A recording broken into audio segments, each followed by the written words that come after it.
Our greatest American poet, Robert Frost, once wrote, "A poem begins with a lump in the throat. It begins in delight and ends in wisdom." Now, on the occasion of his 83rd birthday, a group of friends and Green Mountain neighbors have gathered round to hear him read his works and comment on the world.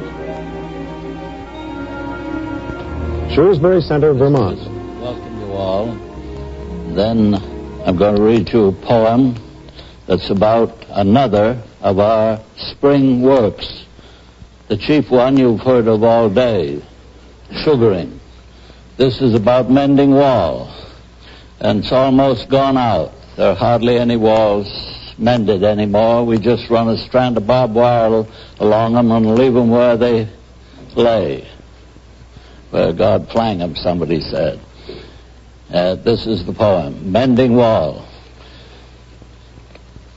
Something there is that doesn't love a wall, that sends the frozen groundswell under it and spills the upper boulders in the sun and makes gaps even two can pass abreast. The work of hunters is another thing. I have come after them and made repair where they have left not one stone on a stone, but they would have the rabbit out of hiding to please the yelping dogs.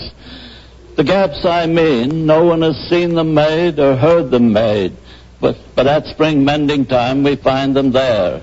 I let my neighbor know beyond the hill, and on a day we meet to walk the line and set the wall between us once again. We keep the wall between us as we work, to each the boulders that have fallen to each. And some are loaves and some so nearly balls we have to use a spell to make them balance. Stay where you are until our backs are turned. We wear our fingers rough with handling them.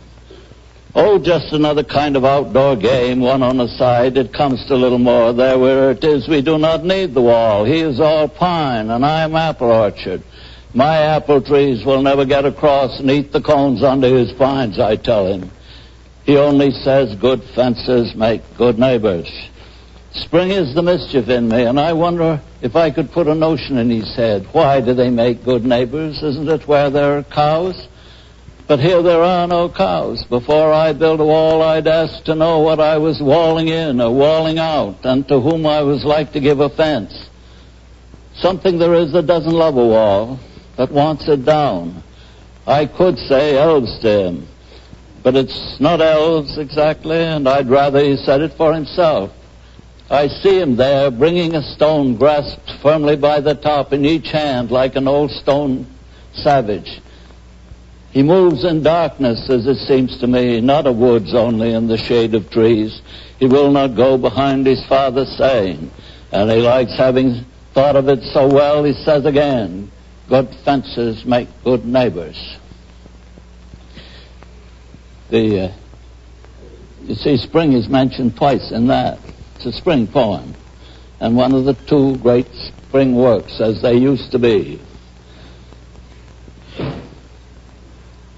Now they lost again in the proceeding. I am now saying the last poem for it all. It's about flowers, and flowers haven't come yet, much of any. We've yet to see the shadbush, but this is what is just ahead of us. Oh, give us pleasure in the flowers today, and give us not to think so far away as the bow-bending harvest. Keep us here, all simply in the springing of the year.